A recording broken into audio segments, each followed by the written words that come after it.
Super అయిన hotel style tiffin sambar చేస్తాం రండి. ప్యాన్ లో 1 టేబుల్ స్పూన్ శనగపప్పు, 1 టేబుల్ స్పూన్ మినపప్పు, 2 టేబుల్ స్పూన్ ధనియాలు, 1 టీ స్పూన్ జీలకర్ర, 1/2 టీ స్పూన్ మిరియాలు, 1/2 టీ స్పూన్ మెంతులు, 1 టీ స్పూన్ పచ్చిబియ్యం, 10 ఎండుమిర్చి, కొద్దిగా కరివేపాకు వేసి వేయించి ఒక ప్లేట్ లో మార్చి ఆరబెడతాం. తర్వాత కుక్కర్ లో 100 గ్రాములు కందిపప్పుని వేసి 3 కప్పులు నీళ్లు పోసి 1/2 టీ స్పూన్ పసుపు, 1 టీ స్పూన్ నూనె పోసి 3 విసులు వచ్చేదాకా ఉడకపెట్టుకుంటాం. తర్వాత ఆరిన మసాలా పదార్థాన్ని పొడి చేసుకుంటాం.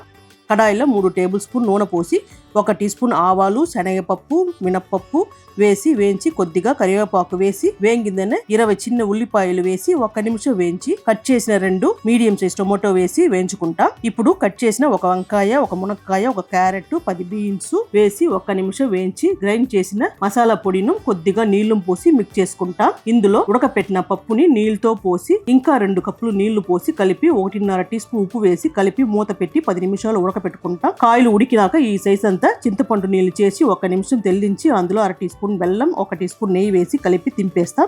ప్యాన్ లో 1 టీ స్పూన్ నెయ్యి వేసి 4 ఎండుమిర్చి, 1/2 టీ స్పూన్ ఇంగువ వేసి తాలింపు చేసి సాంబార్లో వేసి కొద్దిమరి వేస్తే టేస్టీ అయిన hotel style tiffin sambar ready.